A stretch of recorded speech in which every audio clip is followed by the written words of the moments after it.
لوگوں کے درمیان محبت اور مودت اور نسل انسانی کے بقا کا ایک بڑا ذریعہ وہ نکاح ہے۔ اور جیسے یہ محبت اور مودت کا ایک ذریعہ ہے، اسی طرح معاشرے کو بہت سارے بگاڑ سے محفوظ رکھنے کا بھی ذریعہ ہے۔ معاشرے کو حیاداری اور پاکیزگی سے بھر دینے کا بھی ایک بڑا ذریعہ ہے۔ اور نکاح کو ترک کر دینا یا اس میں بلا وجہ تاخیر کرتے رہنا، اور اگر تاخیر وجہ سے بھی ہے تو پھر اس تاخیر کے عوض جو اللہ کے نبی نے تعلیمات دی ان پر عمل نہ کرنا، یہ معاشرے کو فساد سے بھر دیتا ہے، اس سے خرابی پیدا ہوتی ہے، معاشرے کے اندر حیاداری ختم ہو جاتی ہے۔ اور نبی مکرم صلی اللہ علیہ وسلم نے نکاح کے حوالے سے بڑی ترغیب دی ہے، اور قرآن کریم میں اللہ تعالیٰ یہ بیان کرتے ہیں کہ یہ انبیاء کی سنت ہے۔ جتنے بھی انبیاء ہم نے بھیجے ان سب کے نکاح ہوئے ہیں، ان سب کی اولاد بھی تھی۔ وَلَقَدْ أَرْسَلْنَا رُسُلًا مِّن قَبْلِكَ وَجَعَلْنَا لَهُمْ أَزْوَاجًا وَذُرِّيَّةً، اے نبی یقیناً ہم نے آپ سے پہلے جتنے بھی رسول بھیجے ہم نے ان کے لیے ان کی بیویاں بھی بنائی اور اولاد بھی۔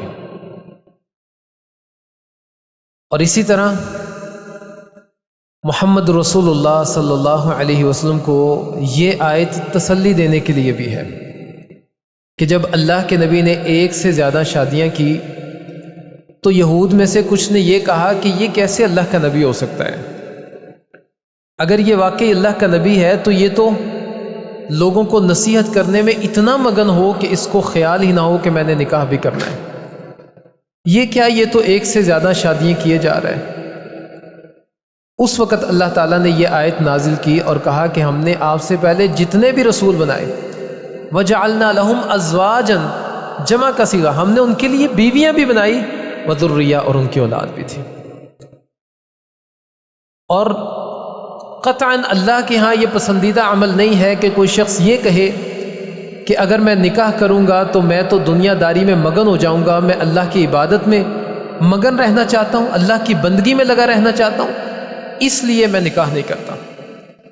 یا پھر نکاح کے بعد بہت سارے اخراجات ہیں، بہت سارے معاملات ہیں، میری زندگی تو خراب ہو جائے گی، اس لیے میں اس کو ترک کر دوں۔ قطعاً دین اسلام میں یہ پسندیدہ عمل نہیں ہے۔ محمد رسول اللہ صلی اللہ علیہ وسلم کے صحابی عبداللہ ابن عباس رضی اللہ تعالیٰ عنہ، ان سے سعید ابن جبیر رضی اللہ عنہ کی ملاقات ہوئی تو پوچھنے لگے، عبداللہ ابن عباس ان سے پوچھنے لگے نکاح کر لیا تم نے؟ کہا ابھی تو میں نے نکاح نہیں کیا۔ تو کہا کہ نکاح کرو، اس امت میں جو سب سے بہترین شخص ہے نا ان کا نکاح بھی ہوا تھا اور ان کی اولاد بھی موجود تھی، اور وہ کائنات میں سب سے بہترین تھے، مراد محمد رسول اللہ صلی اللہ علیہ وسلم ہے۔ اور یہی عمل اللہ کے ہاں بھی پسندیدہ ہے کہ گھر والوں کے حقوق بھی ادا کیے جائیں، نکاح بھی کیا جائے، لوگوں کا خیال بھی رکھا جائے اور اللہ کی عبادت بھی کی جائے۔ عبد الرحمن ابن عوف رضی اللہ تعالیٰ عنہ ایک بار ابو درداء رضی اللہ تعالیٰ عنہ کے پاس جاتے ہیں، ان کے گھر گئے تو ان کی بیوی نے دروازہ کھولا، دیکھا ان کی بیوی نے بوسیدہ کپڑے پہن رکھے ہیں، تو ان سے کہنے لگے تمہیں کیا ہے، تم اچھے کپڑے کیوں نہیں پہنتی، یہ بوسیدہ کپڑے پہن رکھے ہیں تم نے؟ تو وہ کہنے لگی میں کس کے لیے اچھے کپڑے پہنوں، ابو درداء کو تو عبادت سے فرصت ہی نہیں ہے، وہ تو میرے پاس آتا ہی نہیں ہے، میرے پاس بیٹھتا ہی نہیں ہے، گفتگو نہیں کرتا، وہ تو ساری ساری رات عبادت کرتا رہتا ہے، میں کس کے لیے کپڑے پہنوں؟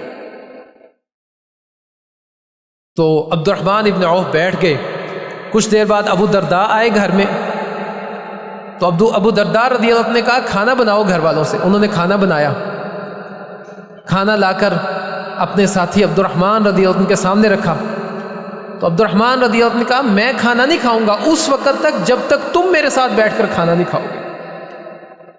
یہ کیا طریقہ ہے کہ تم نے کھانا پینا چھوڑ رکھا ہے اور عبادت میں اپنے آپ کو اتنا مگن کر دیتے ہو کہ دنیا کو ترک کر رہے ہو. کہا میرے ساتھ بیٹھو کھانا کھاؤ. انہوں نے کھانا کھایا. پھر رات ہوئی. ابو درداء نے ان کے لیے بستر لگایا رضی اللہ تعالیٰ. کہا میں نہیں سوؤں گا جب تک تم بھی جا کر نہیں سو گے. اور ان کو یہ مجبور کیا کہ وہ جائیں اور اپنے گھر والوں کے پاس بیٹھیں ان کے ساتھ سوئیں. اور پھر انہیں کہا میں نے رسول اللہ صلی اللہ علیہ وسلم سے یہ حدیث سنی تھی کہ انسان کا اس کے اپنے جسم پر بھی حق ہے اور انسان کے اوپر اس کے گھر والوں کا بھی حق ہے جس کو ادا کرنا لازم اور ضروری ہے. اسی طرح نبی کریم صلی اللہ علیہ وسلم کے گھر پر 3 لوگ آئے تھے جنہوں نے اللہ کے نبی کی عبادت کے حوالے سے پوچھا.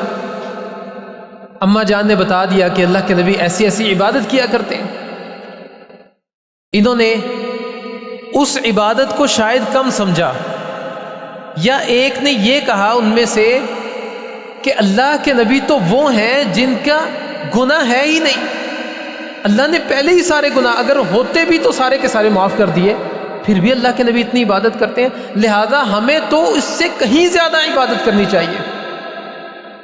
اب یہ گفتگو ساری محمد رسول اللہ صلی اللہ علیہ وسلم کے گھر کے باہر دروازے کے باہر ہو رہی ہے ان تینوں کی کہ اللہ کے نبی ان کے تو گناہ ہی نہیں ہے, لہذا ہمیں زیادہ کوشش اور محنت کرنی چاہیے. ہم اللہ کے نبی کے برابر تو نہیں پہنچ سکتے لیکن کوشش تو کر سکتے ہیں. ایک کہنے لگا آج کے بعد میں کسی ایک رات میں سوؤں گا نہیں, ساری رات عبادت کیا کروں گا. دوسرے نے کہا کوئی دن ایسا نہیں گزرے گا جس دن میں روزہ نہیں رکھوں گا, ہر دن روزہ.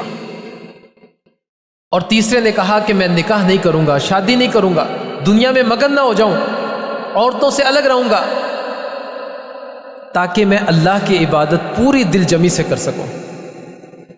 تینوں کی نیت دیکھی جائے تو بڑی اچھی نیت ہے.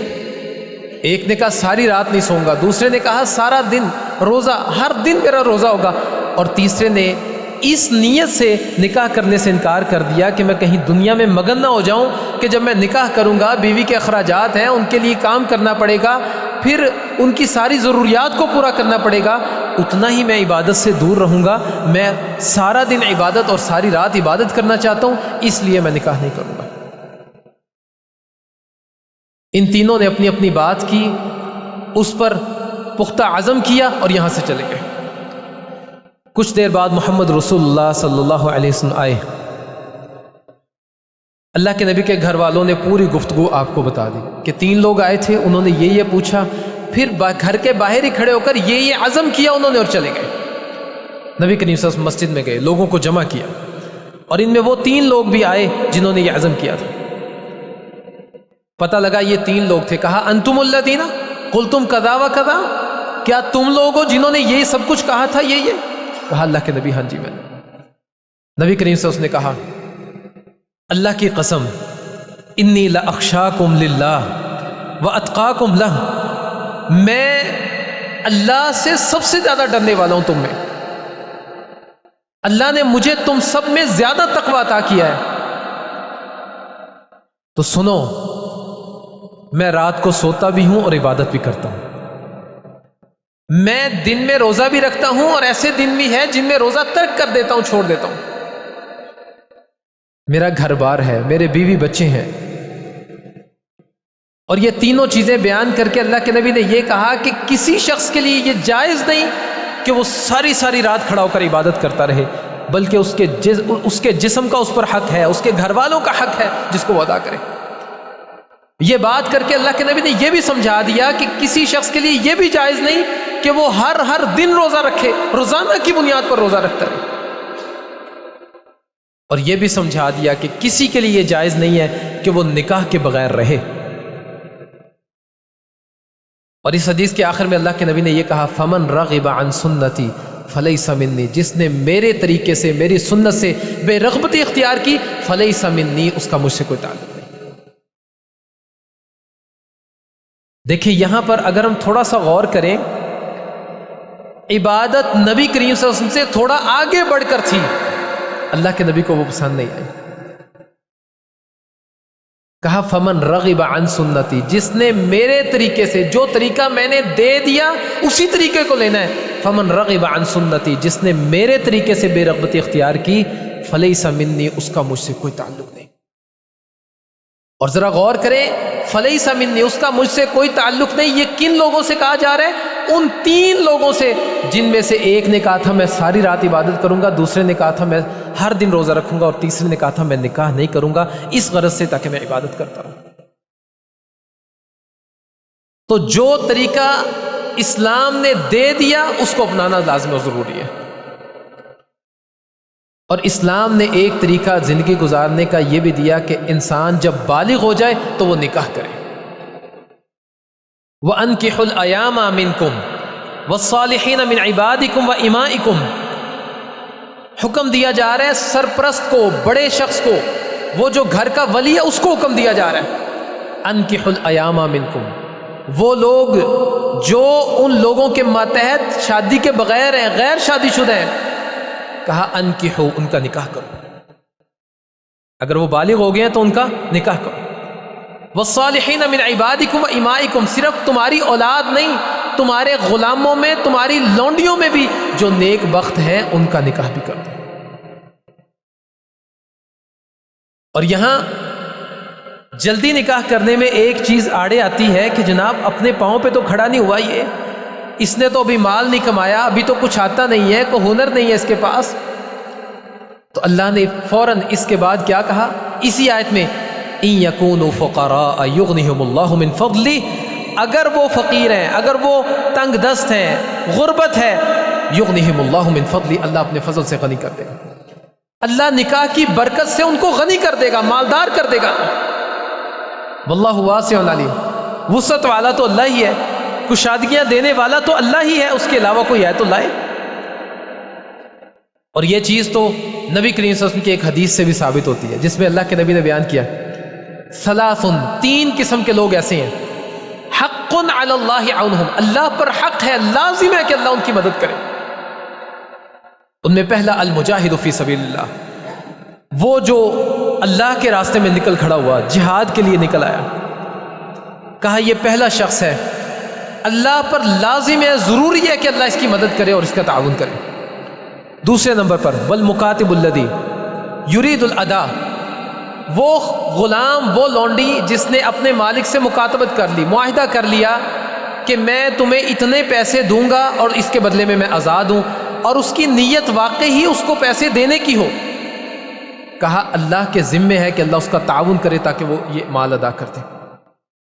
اور تیسرے نمبر پر کہا الناکح الذی یرید العفاف، وہ نکاح کرنے والا جو پاک دامنی کی غرض سے نکاح کرتا ہے، جو اس غرض سے میں گناہ میں نہ پڑ جاؤں، اللہ مجھے گناہ سے بچا دے، عفت اور پاک دامنی میری محفوظ رہے، اس غرض سے جو بندہ نکاح کرتا ہے، کہا حق علی اللہ عونہم، اللہ کے ذمے ہے کہ اللہ اس کا تعاون کرے، اور یہ ہر طرح کا تعاون۔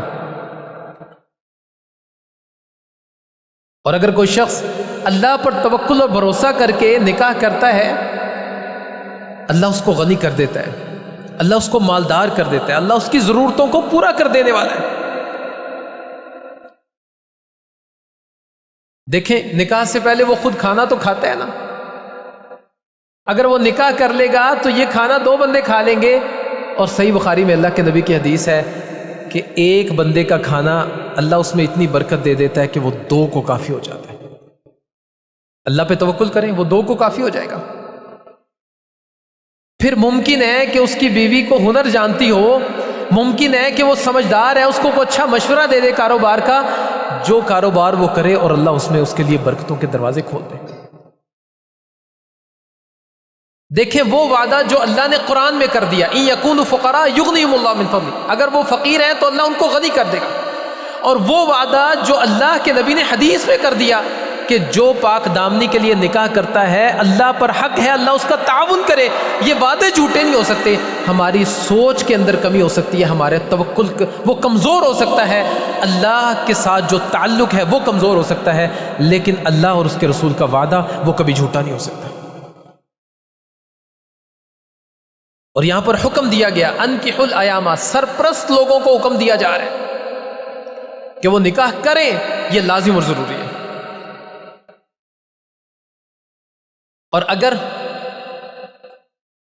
کسی وجہ سے سرپرست اپنے ماتحت اپنی اولاد کا نکاح نہیں کر پا رہے, کوئی وجہ ہے, پھر اس کا متبادل جو ہے اس پر اپنے بچوں کو لا کر کھڑا کریں. اور وہ کیا ہے؟ نبی کریم صلی اللہ علیہ وسلم نے بیان کیا, یا معشر الشباب, اے نوجوانوں کی جماعت, تم نکاح کرو, تم میں سے جو جو بالغ ہو گئے وہ نکاح کریں, نکاح کی قوت اور طاقت رکھتے ہیں نکاح کریں, اور جو نکاح کی قوت رکھتا ہے لیکن کسی وجہ سے نکاح مؤخر کرنا پڑ رہا ہے, کہا اس پر لازم ہے کہ وہ روزے رکھے, یہ اس کے لیے ڈھال کا کام کرے گا, یہ اس کو گناہوں سے بچائے گا. سرپرست اپنی اولاد کا نکاح کرے, اگر کسی وجہ سے تاخیر ہے تو وہ اپنی اولاد کو اس چیز پر لا کر کھڑا کریں کہ وہ اپنی اولاد کو ہر ہفتے میں 1 2 4 روزے رکھوائیں, تاکہ وہ روزہ ان کی عفت اور پاک دامنی کی حفاظت کا باعث بنے. اور ایسی بہت ساری احادیث جو نکاح کے حوالے سے نبی کریم صلی اللہ علیہ وسلم نے بیان کی ہیں, بالترتیب ایک ایک سنیں گے. نکاح جو ہے یہ آدمی کے آدھے دین کو مکمل کر دیتا ہے. نبی کریم صلی اللہ علیہ وسلم بیان کرتے ہیں, اذا تزوج العبد فقد استکمل نصف الدین, جب کوئی شخص نکاح کرتا ہے اس کا آدھا دین مکمل ہو جاتا ہے. اب آدھا دین مکمل ہو گیا, آگے اللہ کے نبی نے کہا فلیتق اللہ فی النصف الباقی, اب جو باقی آدھا رہ گیا ہے اس میں اللہ سے ڈرتا رہے, یعنی اس میں وہ جو باقی آدھا دین ہے جو جس میں نمازیں موجود ہیں, جس میں روزے موجود ہیں, جس میں صدقات موجود ہیں, اس کو بھی پورا کرنے کی کوشش کرے. نکاح سے آدھا دین تو پورا ہو چکا. اور نبی مکرم صلی اللہ علیہ وسلم نے فرمایا 4 چیزیں وہ سعادت والی ہیں, جس بندے کے پاس یہ چاروں چیزیں موجود ہیں بندہ بڑا سعادت والا ہے. اگر وہ نیکی کو پسند کرنے والا ہے, اگر اس کو اپنی آخرت کی فکر ہے, اگر وہ حقیقت میں اللہ کی بندگی کرنے والا ہے, تو یہ 4 چیزیں اس بندے کی سعادت میں مزید اضافہ کر دیتی ہیں. اور ان میں سب سے پہلی چیز المرأۃ الصالحہ, نیک بیوی اگر کسی کو مل جاتی ہے, اچھی بیوی مل جاتی ہے, کہا یہ بندہ بڑا سعادت مند ہے, بڑا خوش بخت ہے یہ. دوسرے نمبر پر کھلا گھر, مسکن الواسع, کشادہ گھر اگر کسی کو دے دیا جاتا ہے, کہا اللہ کی بڑی نعمت ہے, اور یہ اس کے لیے بڑی سعادت کی بات ہے کہ اللہ نے یہ اس کو عطا کر دیا. اور تیسرے نمبر پر نبی کریم صلی اللہ علیہ وسلم نے کہا والجار الصالح, بہترین نیک صالح پڑوسی جو اس کے ساتھ خیر والا معاملہ کرتا ہے, اس کو نقصان نہیں پہنچاتا, کہا یہ بھی تمہارے لیے سعادت کی بات ہے. اور چوتھے نمبر پر نبی کریم صلی اللہ علیہ وسلم نے کہا والمرکب الحنی, بہترین سواری. اللہ نے یہ 4 چیزیں جس کو عطا کر دی, اللہ نے اس کو بڑی سعادت دے دی, دنیا میں یہ بڑا سعادت مند ہے اگر یہ نیک بندہ ہے. اور ان میں سب سے پہلی چیز المرأۃ الصالحہ, نیک بیوی ہے. اور ایک حدیث میں نبی کریم صلی اللہ علیہ وسلم نے بیان کیا الدنیا کلہ متاع, دنیا ساری کی ساری وقتی فائدے کا سامان ہے, وقتی طور پر تم اس سے فائدہ اٹھا لیتے ہو, مستقل نہیں ہے.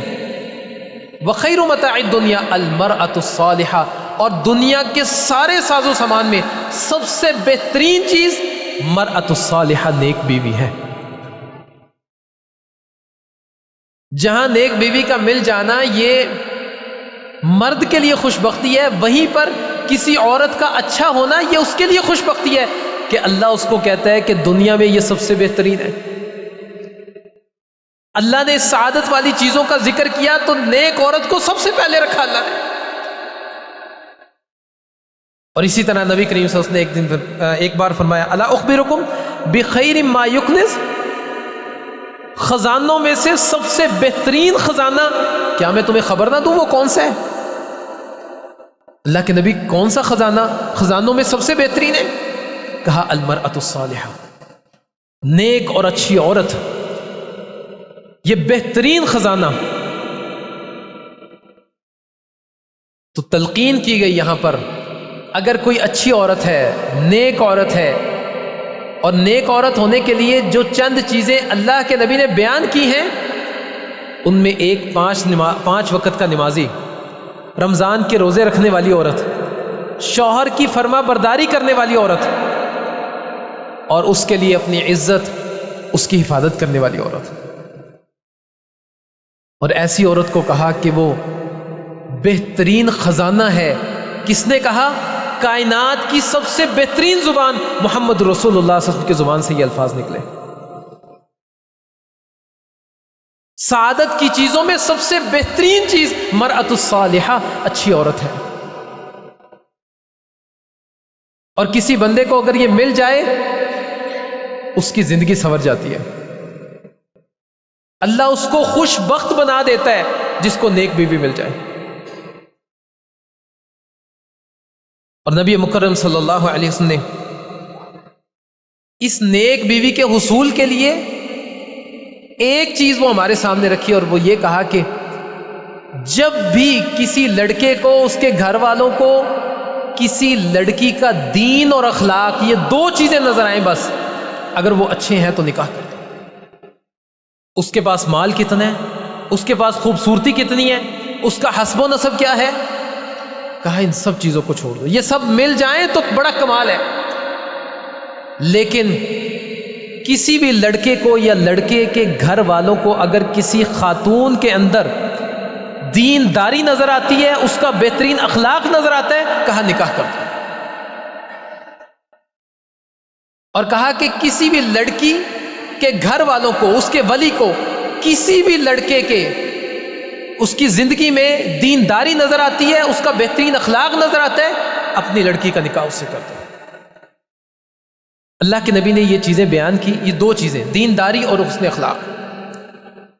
کوئی سٹیٹس نہیں، کوئی مالداری نہیں، کوئی لمبا چوڑا جہیز نہیں۔ اور ان 2 چیزوں کو چھوڑنے پر اللہ کے نبی کیا کہتے ہیں؟ یعنی اگر تمہیں کسی کا اخلاق اچھا لگتا ہے، کسی کی دینداری اچھی لگتی ہے، لیکن تم اس لیے چھوڑ دو وہ مالدار نہیں ہے، اچھی نوکری نہیں ہے اس کے پاس، تم اس لیے چھوڑ دو کہ لڑکی پڑھی لکھی نہیں ہے، خوبصورت نہیں ہے، اللہ کے نبی کہتے ہیں اگر تم ان 2 چیزوں کو چھوڑ کر پیچھے ہٹ جاتے ہو، اسی حدیث میں کہا الا تفعلوه تکن فتنۃ فی الارض وفساد عریض، تو پھر زمین میں ایک بڑا فساد بپا ہو جائے گا۔ اور وہ بڑا فساد کیا ہے؟ تمہاری لمبی چوڑی فرمائشیں وہ تمہاری بچیوں کو گھروں میں بٹھائے رکھیں گی، اور وہ بوڑھی ہو جائیں گی، اور ممکن ہے کہ وہ تمہاری نظر سے اوجھل ہو کر کسی غلط کام میں پڑ جائیں، وہ معاشرے کو گندا کر دیں، بے حیائی کی طرف لے آئیں۔ اسی کو کہا الا تفعلوه، ایسا کر دو گے تو ٹھیک ہے، وگرنہ الا تفعلوه تکن فتنۃ فی الارض، زمین میں فتنہ ہوگا، وفساد عریض، اور بہت بڑا فساد ہوگا۔ تو یہ 2 چیزیں اللہ کے نبی نے بیان کی۔ مالداری والا معاملہ تو شروع میں جو ہم نے قرآن کی آیت سنی اور حدیث سنی، اس میں ویسے ہی ختم ہو جاتا ہے۔ اور اللہ کے نبی نے تو ایک ایسے شخص کا نکاح کر دیا تھا جس کے گھر میں ایک لوہے کا چھوٹا سا ٹکڑا جس سے ایک انگوٹھی بن جائے وہ بھی موجود نہیں تھا۔ اللہ کے نبی کے پاس ایک عورت آئی نا، مطالبہ کیا نکاح کا، نبی کریم صلی اللہ علیہ وسلم نے کہا کہ مجھے حاجت نہیں ہے۔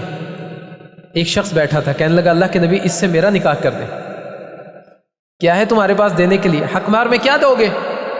اللہ کے نبی کچھ نہیں ہے، جاؤ گھر جاؤ، لوہے کی انگوٹھی بھی ملتی ہے نا وہ بھی لے آؤ۔ گھر گیا اور کچھ دیر کے بعد واپس آ کر کہتا اللہ کے نبی ایک لوہے کی انگوٹھی بھی گھر میں موجود نہیں ہے، یہ میرا تہبند ہے جو میں نے باندھ رکھا ہے۔ پتہ لگتا ہے یہاں سے کہ وہ اتنا غریب تھا، ایک کپڑا تھا اس کے پاس باندھنے کے لیے، کچھ نہیں تھا۔ اللہ کے نبی یہ ایک کپڑا ہے جو میں نے باندھ رکھا ہے، آدھا اس کو دے دوں گا آدھا میں پہن لوں گا۔ اللہ کے نبی نے کہا یہ تو اتنا چھوٹا ہے، اگر تو اس میں سے آدھا کر دے گا نہ تجھے پورا آئے گا، اور اس آدھے کپڑے کا وہ کیا کرے گی، اس کو تو باندھے رکھ۔ یہ بندہ بیٹھ گیا، راوی کہتے ہیں بڑی دیر بیٹھا رہا بیچارہ، اور بڑی دیر انتظار کرنے کے بعد اٹھ کھڑا ہوا، اپنے گھر جانے لگا۔ اللہ کے نبی نے اس کو بلایا پیچھے سے، کہا ادھر آ میرے پاس۔ اب یہاں پر آپ دیکھیں کہ اس کے جذبات کیسے ہوں گے، یا اس نے بیٹھے بیٹھے اللہ سے کیا دعا کی ہوگی۔ اللہ کے نبی نے کہا ادھر آؤ میرے پاس آ گیا۔ قرآن کتنا یاد ہے تمہیں؟ اللہ کے نبی فلاں صورت یاد ہے، فلاں صورت یاد ہے، فلاں صورت یاد ہے۔ کہا یہ ساری صورتیں اس کو یاد کروا دو گے؟ جی کروا دوں گا، یہی تیرا حق مہر ہے، میں نے اس کا نکاح تجھ سے کر دیا چاچا۔ کہاں گئی مالداری، کہاں گیا حسب و نسب؟ ایک کپڑا، دو کپڑے بھی نہیں کہ چلو ایک پان لیا ایک دھو لیا ہے، یہ بھی نہیں تھا۔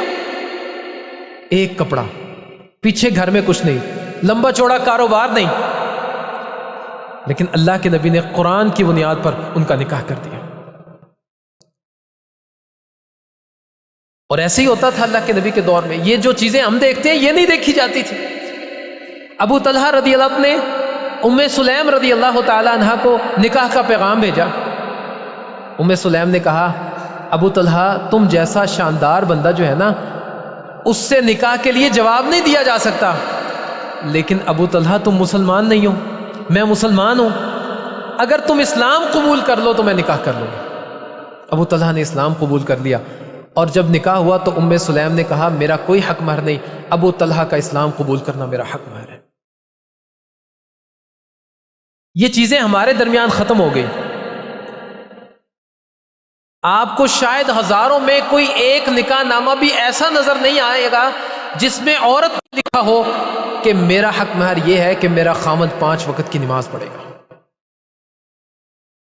میرا خامند رمضان کے روزے ترک نہیں کرے گا کبھی، میرا خامند روزانہ کی بنیاد پر اللہ کی راہ میں صدقہ کرے گا۔ بڑے بڑے مطالبات لکھے جاتے ہیں، لیکن ان ساری چیزوں کو ترک کر دیا جاتا ہے۔ رشتہ دیکھنے میں سب سے پہلی چیز کیا ہوتی ہے؟ نوکری کیا ہے، مال کتنا کما لیتا ہے۔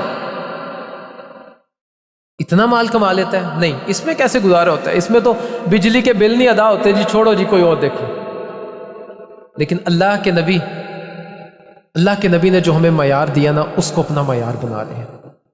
اللہ کی قسم، اللہ پر توکل کر کے حدیث کو اپنا معیار بنا لیں گے نا، اللہ زندگیوں کو خوشحالی سے بھر دے گا۔ ایک دینداری، دوسرا حسن اخلاق، یہ 2 چیزیں دیکھیں بس۔ اگر یہ 2 چیزیں کہیں نظر آتی ہیں تو اپنے بچوں کا نکاح کر دیں، اور جس قدر ممکن ہو سکے جلدی نکاح کیا کریں۔ عفت اور پاک دامنی یہ بہت ضروری ہے۔ آپ موسیٰ علیہ السلام کا واقعہ پڑھیں قرآن کریم میں۔ موسیٰ علیہ السلام کا نکاح ہوا، حق مہر کیا تھا؟ 10 سال تک بکریاں چرائی حق مہر میں، 10 سال تک مزدوری کی۔ یعنی یہ بات سمجھا دی کہ عفت اور پاک دامنی حاصل کرنے کے لیے، اپنی عزت کی حفاظت کے لیے 10 سال بھی کسی کے نیچے لگ کے کام کرنا پڑے اور بدلے میں کچھ نہ ملے تو کرو۔ اور دوسری جگہ، جیسے ہم جانتے ہیں کہ جن بچوں کی عمریں زیادہ ہو جاتی ہیں، نکاح نہیں کرتے، بے حیائی میں پڑ جاتے ہیں، بڑے بڑے خرافات اور فسادات کے اندر پڑ جاتے ہیں۔ اور قرآن کریم کا دوسرا ہی واقعہ ہمیں اس کی سنگینی وہ ہمارے لیے واضح کر دیتا ہے، اور وہ واقعہ کیا ہے؟ یوسف علیہ السلام کا واقعہ۔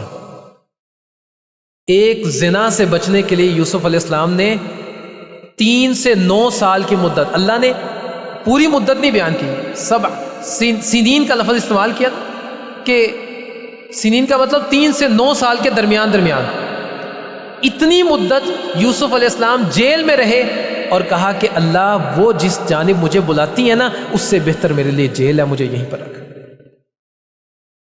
یعنی اگر آپ اپنی اولاد کی اچھی تربیت کے لیے، ان کو ان فسادات سے، اس بے حیائی سے بچانے کے لیے اس کو قید کر دیں تو وہ زیادہ بہتر ہے۔ یہ اتنا خطرناک کام ہے۔ تو اس لیے جتنی جلدی ہو سکے اپنی اولاد کا نکاح کیا کریں۔ اور اس نکاح کے بارے میں اپنی اولاد کی تربیت بھی کریں، نکاح کے بعد کے جو معاملات ہیں، حقوق ہیں، اس حوالے سے ان پر بھی انشاءاللہ ہم آئندہ جمعوں میں گفتگو کریں گے۔ اللہ تعالیٰ سے دعا ہے اللہ تعالیٰ تمام معاملات کو سمجھنے والا، اس پر عمل کرنے والا بنا دے۔ اقول قولی ھذا واستغفر اللہ لی ولکم ولسائر المسلمین۔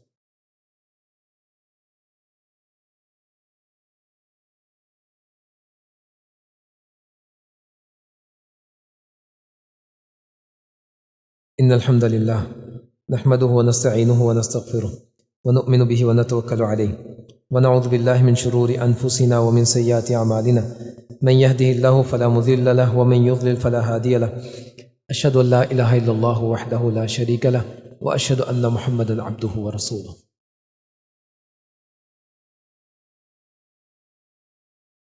جیسے ہم نے بات کی تھی کہ نکاح کے لیے دینداری یہ پہلی شرط ہونی چاہیے۔